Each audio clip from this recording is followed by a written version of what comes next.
our last unit of organization development. The few topics remaining behind. Uh, the first topic is of unit fifth is emerging trends in OD. ठीक है, तो still now हम लोगों ने क्या क्या चीजें पढ़ी है कि पहला तो हम लोगों ने सबसे पहले देखा organization development. Organization development basically growth and development के लिए किया जाता है। ऑर्गेनाइजेशन के कौन कौन सी स्ट्रैटेजीज अप्लाई की जाती है ऑर्गेनाइजेशन को डेवलप करने के लिए, राइट। फिर हम लोगों ने देखा था कि उसकी क्या प्रोसेस होती है, तो उसमें हम लोगों ने देखा था organizational diagnosis, right. Organization diagnosis में हम लोगों ने देखा था कि किस तरह से हम फाइंड आउट करते हैं कि कहाँ पर रिक्वायरमेंट है, कि कहाँ पर ऐसी डेफिशिएंसीज है जहां पर ऑर्गेनाइजेशन को ग्रो और डेवलप करने की नीड है। ठीक है, तो हम लोग नीड आइडेंटिफिकेशन किसमें देखते हैं, ऑर्गेनाइजेशन डायग्नोसिस में। फिर हम लोगों ने देखा था एक्शन रिसर्च मॉडल। फिर हमने इसमें various strategies like socio technical system देखा, हम लोगों ने इसमें सेंसिटिविटी ट्रेनिंग ग्रुप देखा, हमने लैब टेस्टिंग देखी। तो इस तरह से हमने बहुत सारी वेरियस स्ट्रेटेजीज देखी। देन उसके बाद हम लोगों ने ओडी में देखा कि ओडी को किस तरह से और दूसरे पर्पस में यूज किया जा सकता है।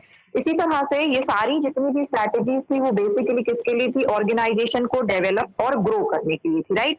इसी में हम फर्दर देखेंगे कि कौन कौन से ऐसे ट्रेंड हैं जो नाउ अ डेज ऑर्गेनाइजेशन को डेवलप करने में यूज किए जा रहे हैं। लाइक जैसे कि हम ऑर्गेनाइजेशन ट्रेंड्स की बात करें, that are changing the way we work, मतलब जिस तरह से हम ऑर्गेनाइजेशन में काम करते हैं वो कौन से ऐसे स्ट्रैटेजीज हैं, कौन से ऐसी मेथोडोलॉजी, कौन सी ऐसी प्रोसेस है जिनमें हमने चेंजेस लाया है ताकि हमारे ऑर्गेनाइजेशन जो है वो ग्रो और डेवलप कर सके। क्योंकि जो ऑर्गेनाइजेशन है या फिर जो बिजनेस है वो वन डे के लिए नहीं होता है, वो लाइफ लॉन्गर के लिए होता है, एक्सपेंशन के लिए होता है।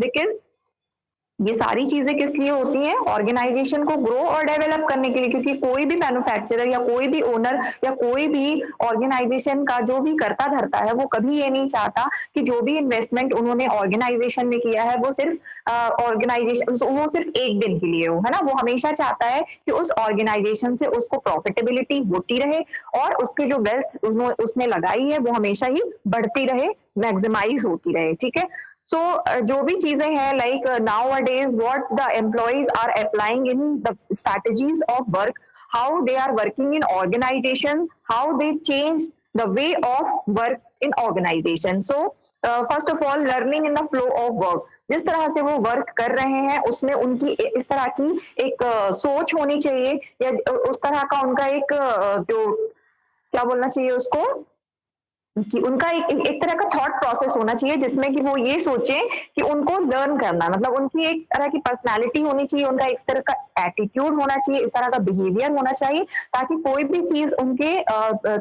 काम के सामने आए तो वो उसको लर्न करने के लिए हमेशा रेडी रहे। So learning in the flow of work, कि किस तरह से वर्क को फ्लो प्रोसेस में किया जा सकता है, फ्लो में किया जा सकता है, तो उसके लिए हमेशा आप सीखने के लिए तैयार रहें। ठीक है, तो एम्प्लॉइज में इस तरह की थॉट प्रोसेस या इस तरह की चीजें हमेशा होनी चाहिए।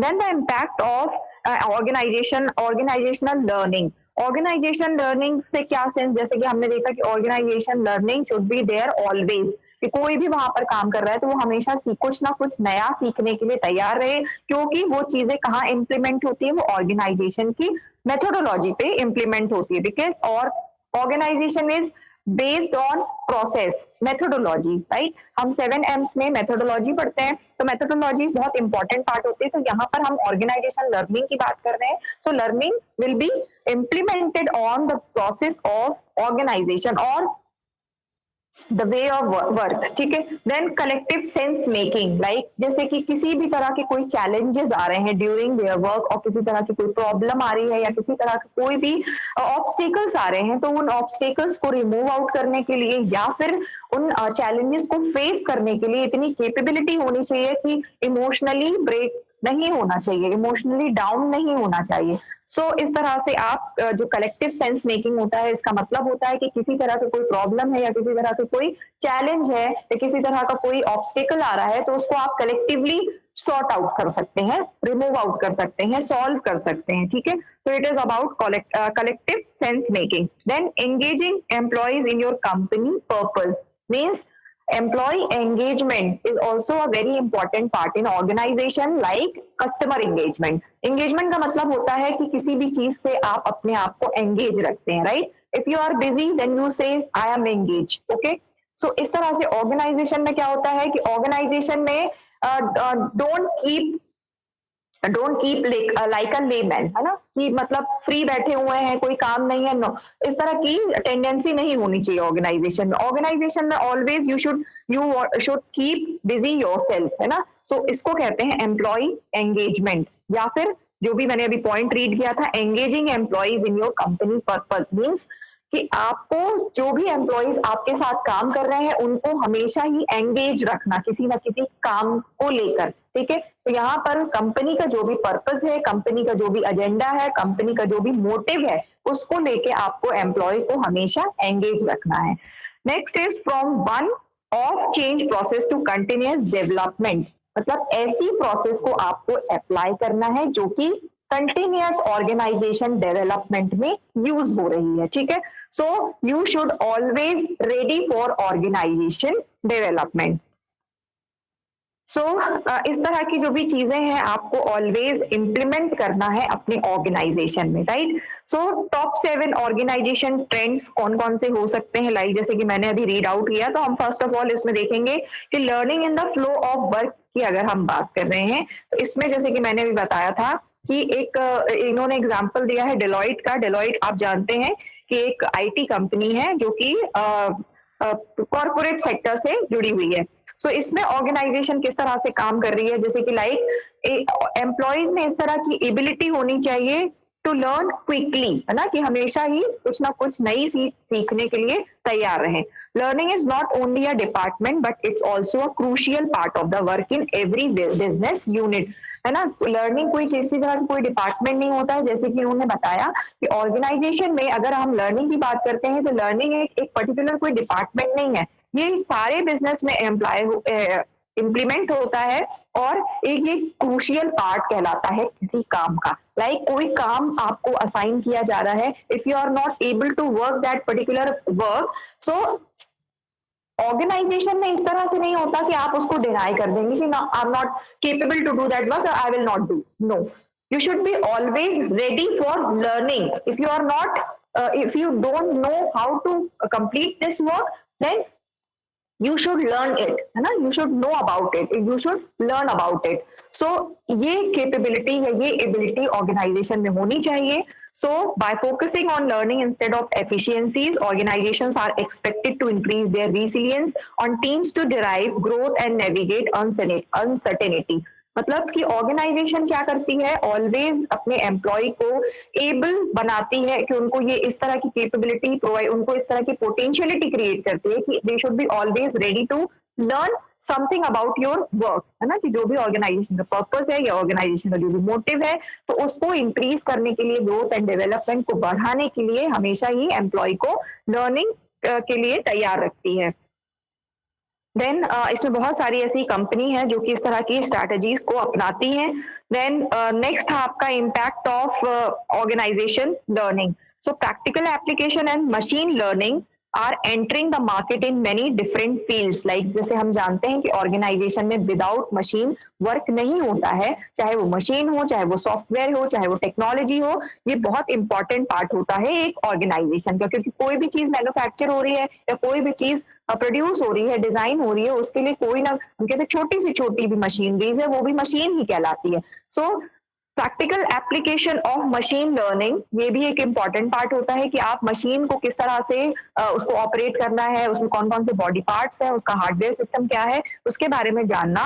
देन ये जो आजकल मार्केट में चल रही है चीजें, ये बहुत मतलब बहुत तेजी से फैल रही है, तेजी से स्प्रेड आउट हो रही है, क्योंकि प्रायर टाइम में अगर हम देखें पहले के समय में, तो पहले क्या होता था, इतनी ज्यादा मशीनरीज नहीं थी ऑर्गेनाइजेशन में, ठीक है, लोग हाथों से काम किया करते थे। लाइक जैसे कि बैंकिंग में अगर हम देखें तो कंप्यूटराइज्ड सारी चीजें आज हो गई हैं, मोबाइल में आपके पूरी चीजें आपके हाथों में है ना। तो ये क्या है, चेंजिंग टेक्नोलॉजी है। इसी तरह से पहले सारी चीजें रजिस्टर में एंटर किया जाता था, सारी जितना किसी ने डिपॉजिट किया वो भी रजिस्टर में एंटर किया जाता था, सारी चीजें रजिस्टर्ड एंटर्ड होती थी। But nowadays all the things are registered in computer only, है ना, सारी चीजें कंप्यूटर में फीड है, सारी चीजें कंप्यूटर में हो रही हैं। हम जैसे ही बटन ऑन करते हैं, हमें सारी जैसे ही हम अपना अकाउंट नंबर बताते हैं, नॉट जैसे हम जाते हैं बैंक, हम अपना अकाउंट नंबर बताते हैं, सारी इंफॉर्मेशन, सारी डिटेल्स सामने आ जाती है ना, कि हमारे अकाउंट में कितना डेपोजिट है, कितना हमने कब विड्रॉ किया था, कितना हमारा जो एफडी का है, कब रिन्यूअल प्रोसेस है, सारी चीजें बता देता है। हमने कहाँ कहाँ इन्वेस्टमेंट किया हुआ है, सारी information with in a minute हमारे सामने रहती है। तो ये क्या है, चेंजिंग टेक्नोलॉजी है कि अब किस तरह से मशीनरीज पे वर्क किया जा रहा है।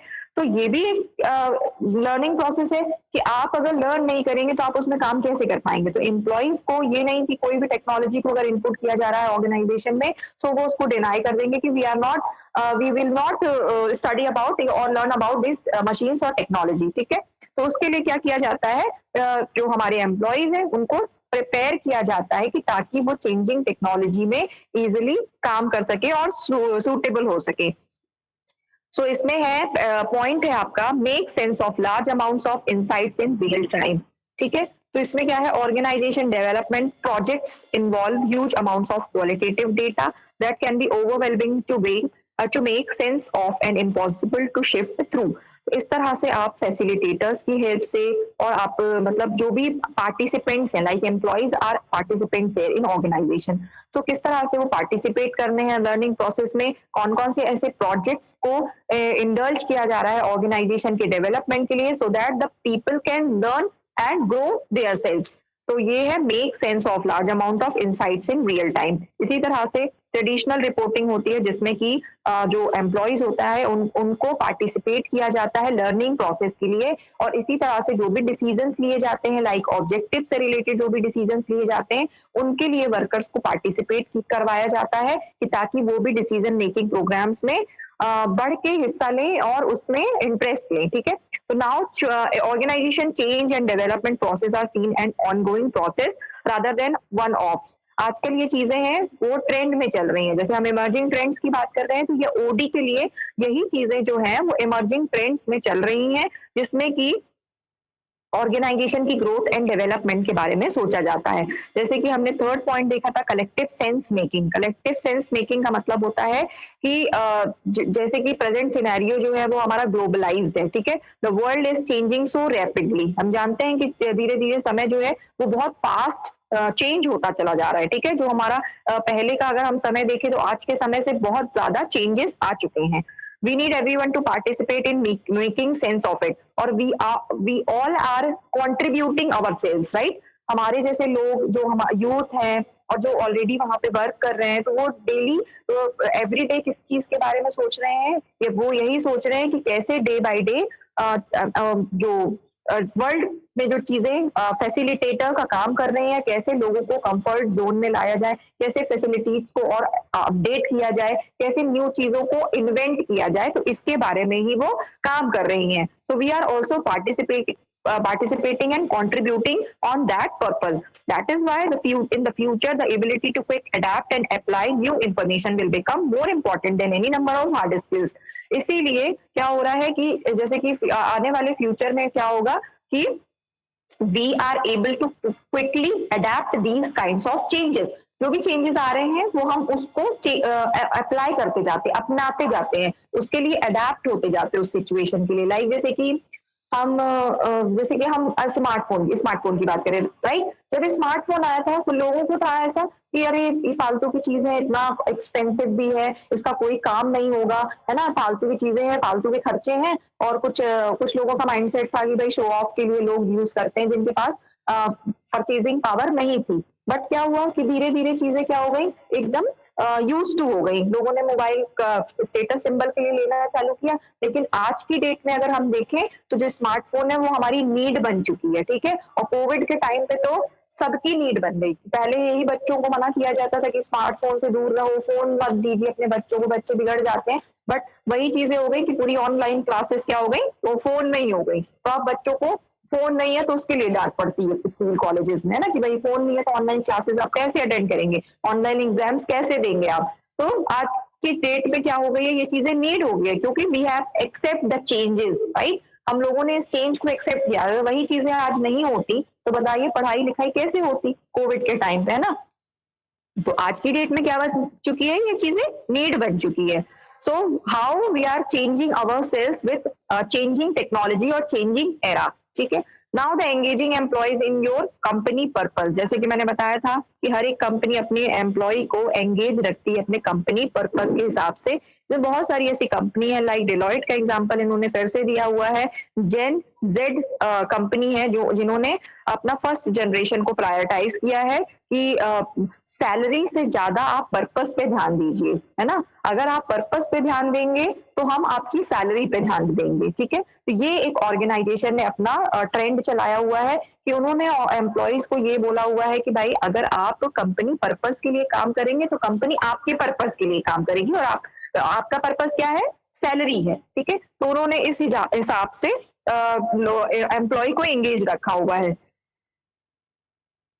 A purpose-driven company can only be built with participatory ways of working. जैसे कि मैंने बताया था कि participation is very important in organization. It is quite difficult to communicate purpose with this traditional one-way message.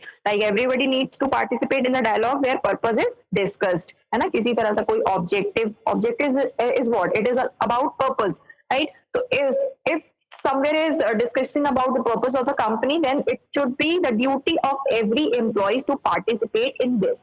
Okay, so it is about your what was the point, engaging employee in your company purpose.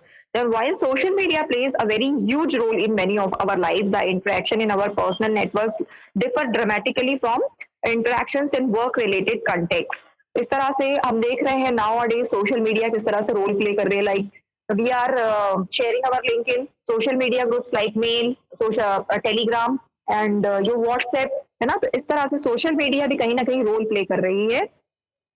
मैंने example दिया था link share का, ठीक है। तो इस तरह से सोशल मीडिया किस तरह से हेल्प कर रही है, like every information is coming through social media like telegram, we have instagram, we have whatsapp, we have mails। तो इस तरह से जो इंफॉर्मेशन है वो मूव कर रही है, ठीक है। Now the next was from one off change process to continuous development. Organization always work for organizational change, ठीक है।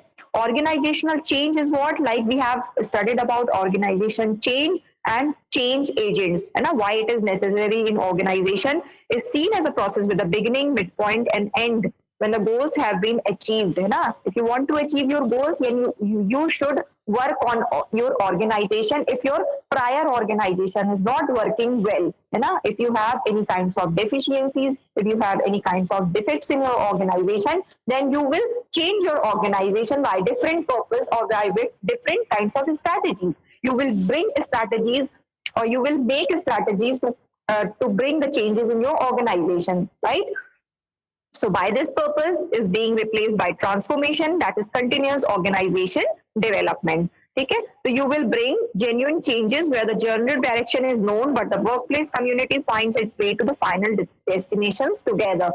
तो इस तरह से आप ऑर्गेनाइजेशन में जेन्युइन चेंज, जहां पर चेंज जरूरी है, ये नहीं कि सब कुछ अच्छे से चल रहा है उसके बाद भी आप चेंज लेके आ रहे हैं, नहीं। चेंज कब लेके आए जाते हैं, when your productivity is going low, है ना। अगर आपकी प्रोडक्टिविटी लो जा रही है, आपको प्रॉफिटेबिलिटी नहीं हो रही है और आपका सारी चीजें डिक्लाइन होती जा रही है, तब आप क्या करेंगे, प्रॉब्लम आइडेंटिफाई करेंगे, ठीक है। प्रॉब्लम आइडेंटिफाई करेंगे, then you will collect data, you will gather data, then you will analyze your data, then you will evaluate your data, then you will implement your final result, okay। then what you have got, then उसके बाद you will follow up कि जो भी चीजें आपने implement की है वो सक्सेस हुई या फेलियर हो गई। तो इस हिसाब से आप चेंजेस को देख सकते हैं। इसको हम कहते हैं transformation in organization. It was about your emerging trend in organization, in organization development. किसी को डाउट है इसमें?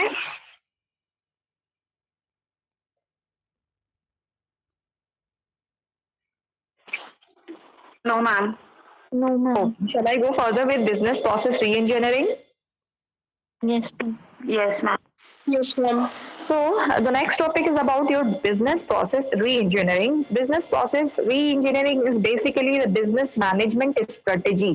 इस एक तरह की बिजनेस मैनेजमेंट स्ट्रेटेजी होती है जो कि originally it was come in the early 1990s। 1990s में इसको इसके बारे में रिसर्च की गई थी, सर्च किया गया था बीपीआर को, इसको बीपीआर भी कहते हैं। सो जैसे कि हम इसके नाम से ही देख सकते हैं, बिजनेस प्रोसेस री engineering.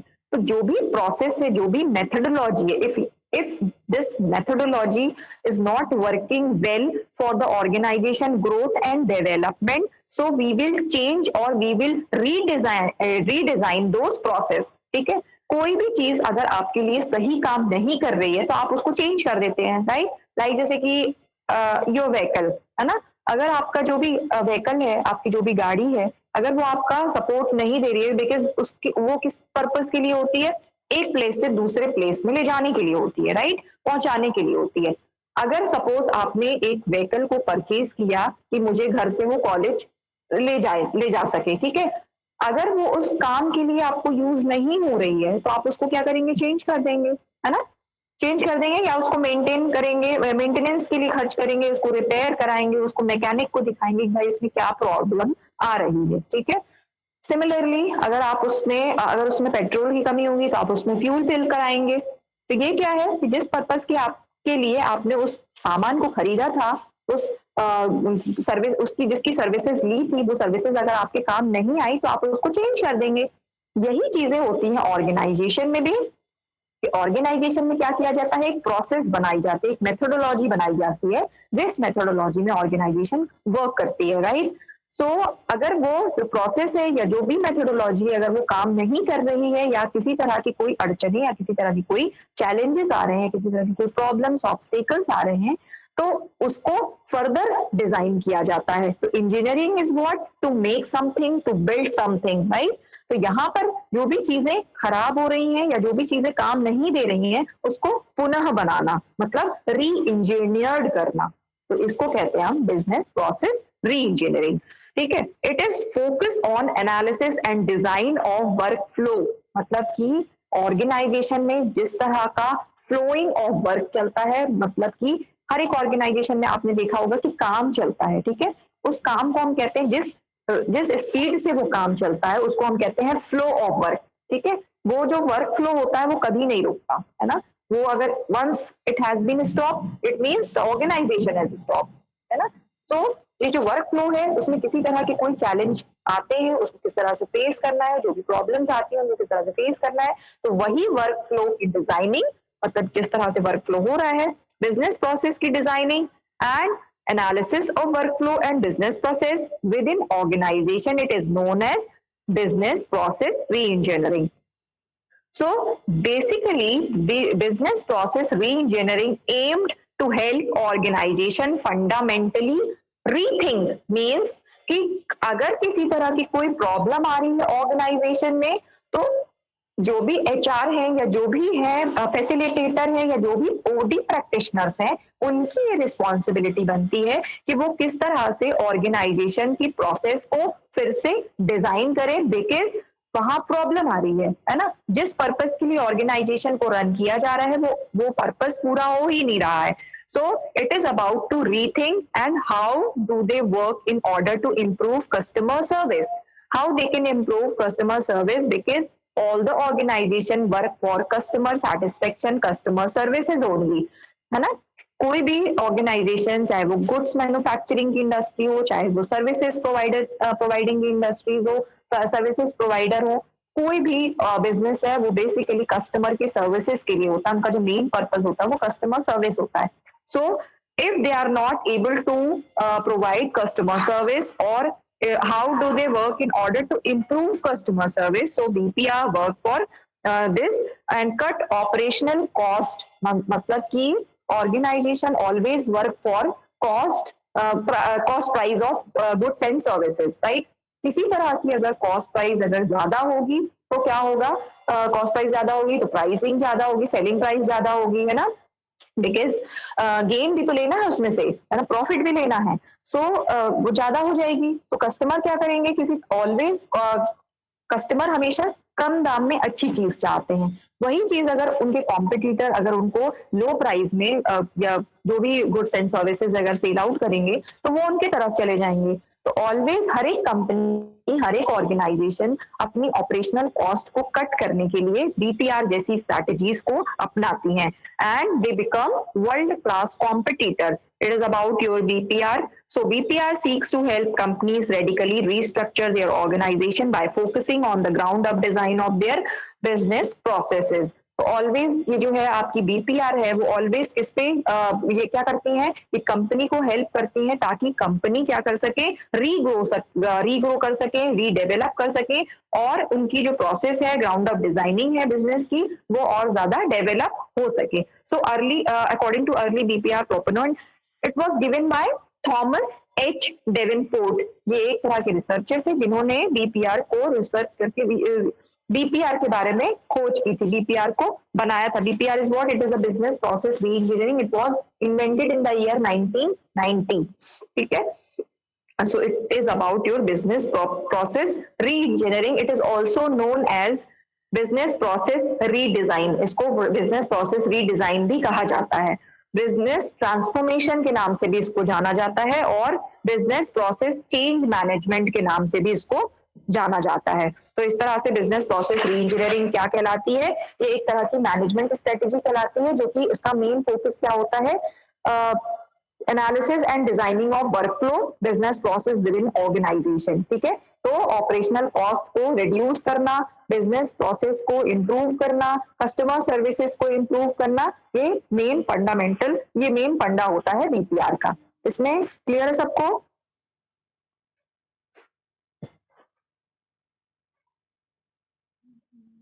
Yes, ma'am. Yes, ma'am.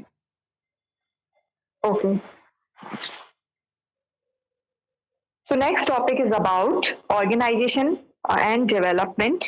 Organization development and globalization. ठीक है, तो किस तरह से ग्लोबलाइजेशन, जैसे कि हम जानते हैं ग्लोबलाइजेशन क्या होता है? One nation one trade, sorry one world one trade, है ना? कि पूरे ट्रेड में पूरे वर्ल्ड में किस तरह से फ्री ट्रेडिंग की जा सकती है ग्लोबलाइजेशन में। तो उन्होंने क्या बना दिया? फ्री मार्केट बना दिया। ठीक है, वेट फॉर अ सेकेंड।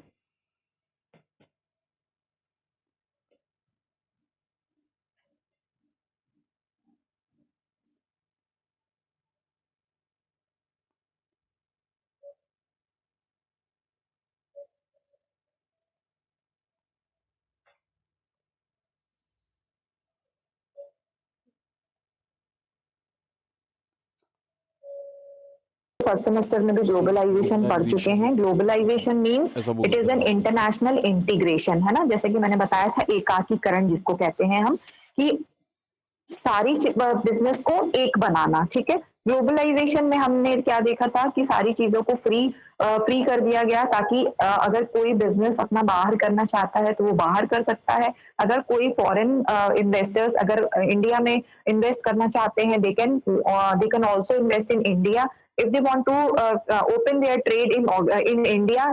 सो उनके लिए भी फ्री फ्लो है कि अगर आप they are also invited in India और इंडिया में आके वो इन्वेस्ट कर सकते हैं, वो अब इंडिया में आके ट्रेड कर सकते हैं। इसी तरह से हमारे अगर कोई किसी तरह के जो इंडियन इन्वेस्टर्स है, जो इंडियन ट्रेडर्स है, वो फॉरेन में जाके अपने व्यापार को बढ़ा सकते हैं, अपने व्यापार को कर सकते हैं, बिजनेस को कर सकते हैं। So it is the process of unification on the whole world which can be terms of economic unification, social unification, cultural unification and technological unification। आप ग्लोबलाइजेशन में ये चीजें देख सकते हैं कि किन किन चीजों का ग्लोबलाइजेशन हुआ, किन किन चीजों को ग्लोबलाइज्ड किया गया, राइट? सो जो बेसिकली अगर हम ग्लोबलाइजेशन की बात करें तो ग्लोबलाइजेशन क्या है? It is a kind of unification. Unification का मीन्स मतलब होता है कि ट्रांसफॉर्मेशन, एक जगह से दूसरे जगह में पहुंचाना। ठीक है, तो यूनिफिकेशन किन किन चीजों का यूनिफिकेशन हुआ द होल वर्ल्ड में? लाइक इकोनॉमिक यूनिफिकेशन हम देख सकते हैं कि लाइक जैसे exporting and importing of goods, right? हम यहाँ से जो भी गुड्स मैन्युफैक्चर करते हैं तो वो फॉरेन कंट्री में हम उसे एक्सपोर्ट कर सकते हैं। इसी तरह से फॉरेन में जो चीजें बन रही हैं वो हमारे इंडिया में आ रही है, इसको हम कहते हैं इम्पोर्ट प्रोसेस। ठीक है, तो इससे रिलेटेड क्या चीजें हो रही हैं? इकोनॉमी ग्रो कर रही है, इकोनॉमिक ग्रोथ हो रही है, ठीक, कहीं ना कहीं। ठीक है, क्योंकि अगर हम बाहर पहुंचा रहे हैं तो कहीं ना कहीं करेंसी का फ्लो हो रहा है, ठीक है, फॉरेन एक्सचेंज हो रहा है, ठीक है, तो इससे क्या हो रहा है, इकोनॉमिक यूनिफिकेशन हो रहा है। Similarly social unification, because we are learning social social wellbeing, right. तो हम कहीं ना कहीं हम सोशली भी ग्रो कर रहे हैं, ठीक है, उनके कल्चर को हम एक्सेप्ट कर रहे हैं कल्चर यूनिफिकेशन के थ्रू, लाइक जैसे we are studying about western culture, ठीक है, हम we are eating western foods, है ना, जंक फूड्स, फास्ट फूड, ये हमारे यहाँ के खाने नहीं है। We are also eating Pizza Hut, Domino's, they are also running their food chains in India, McDonald's, KFC, है ना, ये सब सारी चीजें क्या है, बाहर की है। We are eating, we are using those things. इसी तरह से वॉलमार्ट है ना, इसी तरह से अदर रिटेलर्स हैं जो कि इंडिया में आके वर्क कर रहे हैं। इसी तरह से हमारे यहाँ के जो बाहर जा रहे हैं, राजस्थानी फूड्स बाहर के लोग पसंद करते हैं खाना, दाल बाटी चूरमा, उनको नहीं पता क्योंकि वो वहां का खाना नहीं है, but still they are eating, still they are know about these kinds of culture. तो ये क्या है, कल्चर यूनिफिकेशन इसको कहा जाता है। ये कैसे पॉसिबल हुआ, ये ग्लोबलाइजेशन की वजह से पॉसिबल हुआ।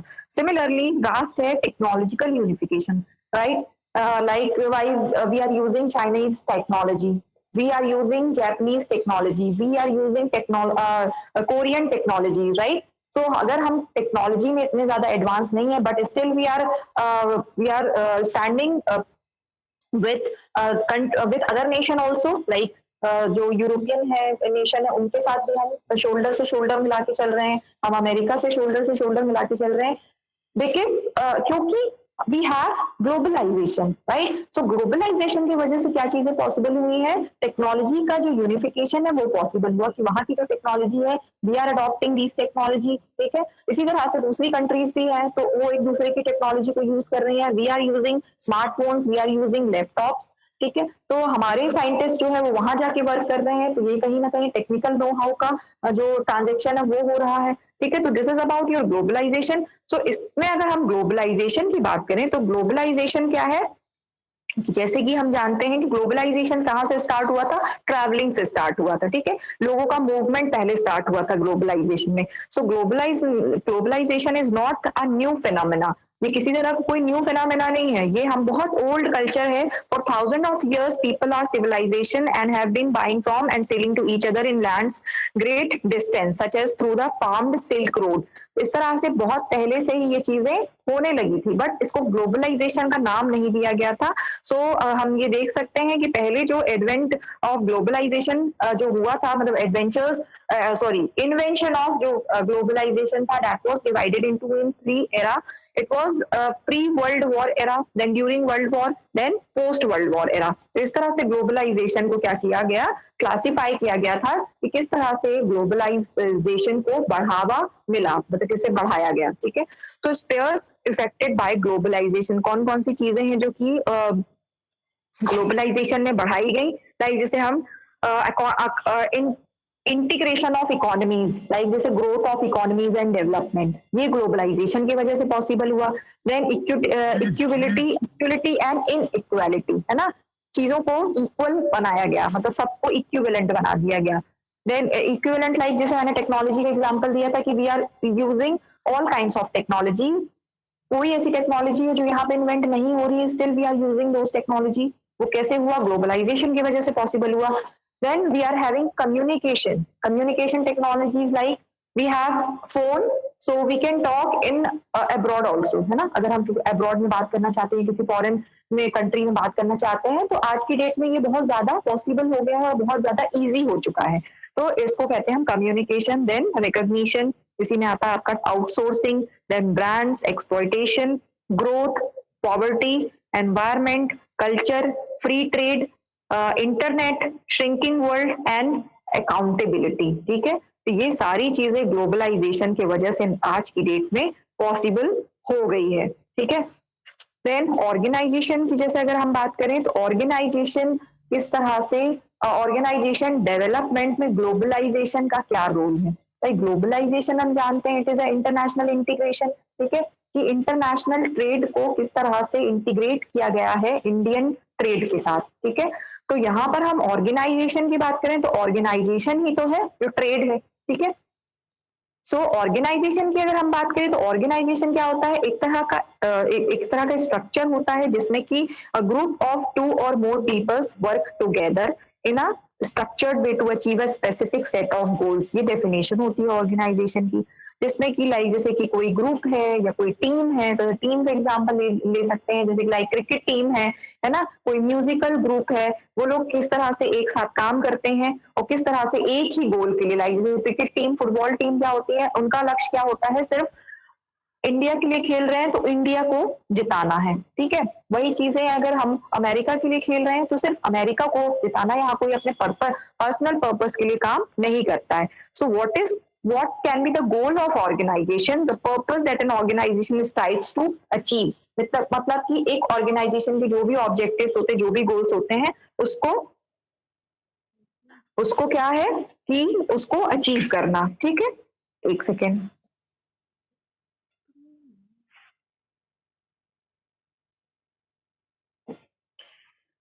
इसके बाद किसकी क्लास है मेरे बाद आप लोगों की? Am I audible? Yes ma'am. हाँ, तो अब मेरे बाद किसकी क्लास है आप लोगों की? हम सीमा मैम की है 1 बजे से। 1 बजे से है? Okay, okay. तो ये सीमा मैम क्लासेस लेंगे आपकी? मैम ये तो नहीं पता अभी। अच्छा, ठीक, ओके फाइन। लास्ट टाइम हमने स्किप कर दिया था। Okay, fine, give me a minute.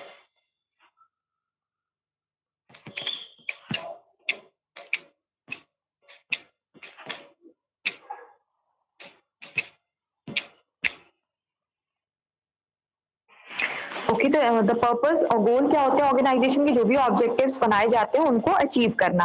तो objective should be related to organization only, right? It can vary from entertaining an audience to selling a product. ये भी एक पर्पस हो सकता है कि you have to entertain your audience if you want to sell your product, है ना? अगर आपको अपने प्रोडक्ट्स को सेल आउट करना है तो आपको अपने ऑडियंस को पहले एंगेज रखना होगा, उन्हें एंटरटेन करना होगा। It is depend on the organization only, है ना? ये ऑर्गेनाइजेशन पे डिपेंड करता है, ऑर्गेनाइजेशन किस तरह से अपने को सेल आउट करना चाहती है और कैसे अपने ऑडियंस को एंगेज रखना चाहती है, ठीक है? So how organization affects, how globalization affects organization? The advent of globalization has entirely changed the way in which the organization perform. Some of these are like जैसे कि किसी भी organization का जो काम करने का तरीका होता है वो किस पे डिपेंड करता है, ऑर्गेनाइजेशन की परफॉर्मेंस पे डिपेंड करता है कि ऑर्गेनाइजेशन किस तरह से परफॉर्म कर रही है। अगर आप एक ऑर्गेनाइजेशन की गुडविल जानना चाहते हैं तो आपको अगर मालूम है कि उसकी उस ऑर्गेनाइजेशन की मार्केट में रेपुटेशन बहुत अच्छी है, तो आपको ये पता होगा कि वहां के एम्प्लॉइज की परफॉर्मेंस अच्छी होगी, ठीक है? तो किसी भी ऑर्गेनाइजेशन की रेपुटेशन या उसकी गुडविल किस पे डिपेंड करती है, ऑर्गेनाइजेशन की परफॉर्मेंस पे डिपेंड करती है, राइट? सो जैसे कि हम ऑर्गेनाइजेशन की परफॉर्मेंस को अगर हम देखें तो उसमें पहले आता है आपका प्लानिंग स्ट्रैटेजी, राइट? बिकॉज हमने फंक्शंस ऑफ ऑर्गेनाइजेशन में या फंक्शन ऑफ मैनेजीरियल्स पढ़ा है, तो हमने मैनेजमेंट फंक्शन में क्या पढ़ा था? सबसे पहले क्या आता है? प्लानिंग आता है, then organizing, then staffing, then directing, then controlling. So planning comes first. तो यहाँ पर क्या आ रहा है ऑर्गेनाइजेशन में? Planning strategy. So changing in planning strategy means planned change system, ठीक है? जो भी जिस सिस्टम में आप काम कर रहे हैं, if the system is not working well or the productivity is going low, then you will change your planning strategy, then you will change in leadership strategy, because sometimes क्या होता है कि लीडरशिप की जो स्ट्रैटेजी है अगर वो fail हो रही है, लाइक जैसे कि we have 3 kinds of leadership style, autocracy, bureaucracy and legislate, right? तो किसी तरह की लीडरशिप स्टाइल अगर वर्क नहीं कर रही है तो आप उस लीडरशिप स्टाइल को चेंज करेंगे, right? Now last is change in structure. जो भी ऑर्गेनाइजेशन का स्ट्रक्चर है अगर वो प्रॉपर नहीं है या फिर वो रिजल्ट ओरिएंटेड नहीं है तो आप उसको चेंज कर देंगे। तो इस तरह से आप ऑर्गेनाइजेशन में सबसे पहले देखते हैं कि ऑर्गेनाइजेशन की परफॉर्मेंस क्या है और आप उसमें पहले चेंजेस लाते हैं। Then various factors which resulted in these change like cross cultural differences, है ना? किसी तरह के अगर कल्चरल डिफरेंसेस हैं तो आपको उनको स्टडी करना होगा, उनको सर्च आउट करना होगा। देन वर्क फोर्स डाइवर्सिटी, आपकी जो वर्क फोर्स है वो किस तरह की है, then availability of level playing field, मतलब आपका जो भी फील्ड स्ट्रक्चर है वो कैसा है और किस तरह की अवेलेबिलिटी है उसमें, ठीक है, like raw materials and resources हैं, डिफरेंट काइंड्स ऑफ रिसोर्सेज है। The emergence of global managers means जो भी आपके मैनेजर्स हैं वो ग्लोबली लीड कर रहे हैं, ग्लोबली काम कर रहे हैं, तो वो किस तरह से काम कर रहे हैं, वो कितना पोटेंशियलिटी उनकी क्या है, उनके कैलिबर क्या है। Then change in planning, change in planning जैसे कि यू शुड हैव लॉजिक्स, है ना, योर लॉजिक्स, केयरफुल प्लानिंग होनी चाहिए and realistic assessment of capabilities, ठीक है। तो ये होता है आपका changing in planning. Then leadership style में मैंने बताया था कि लीडरशिप स्टाइल अगर प्रॉपरली वर्क नहीं कर रही है तो आप उसको भी चेंज कर सकते हैं।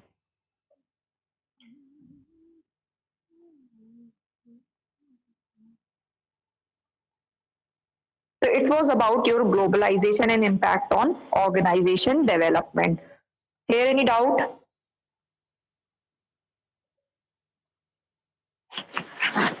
No, ma'am. No, ma'am. Okay, so I have tried to complete all your topics from the last unit. And in the next class, with this I have completed your syllabus of OD. OD के syllabus में मैंने सारी चीजें आपको जितनी भी important थी, जो भी आप लोगों की समझने लायक थी, वो पूरी की पूरी मैंने कंप्लीट कर दी है। इसमें मैंने अपने तरफ से कोई चीजें नहीं छोड़ी है। I have tried to cover all the topics of your organization development. Now in industrial psychology we have only 5th unit remaining, है ना। हम लोगों के पास 5th यूनिट है, जिसमें कि मोरल मोनोटोनी बोर्डम जो था वो आपकी 4th यूनिट में था, ठीक है। वो मैंने कंप्लीट करवा दिया है, जिसमें कि there were only 4 to 5 students, right. So by Monday, sorry, next week I will start 5th unit of industrial psychology, ठीक है। किसी को कुछ कहना है? Okay, ma'am. Okay, so we will meet in next Wednesday, okay। और इसी के साथ आप असाइनमेंट जो है वो 31st मैंने लास्ट डेट कहा था आप लोगों को, याद है ना आप लोगों को? Yes, ma'am. Yes ma'am. आप लोगों ने कंप्लीट कर लिए हैं क्या असाइनमेंट्स? जिन्होंने नहीं, ऑन, हाँ ठीक है, जिन्होंने नहीं किए हैं वो आप लोग कर लेंगे कंप्लीट, ठीक है। So we will meet next week. Till then have a nice day, have a great day ahead. Thank you, ma'am. You too have a great day. Thank you.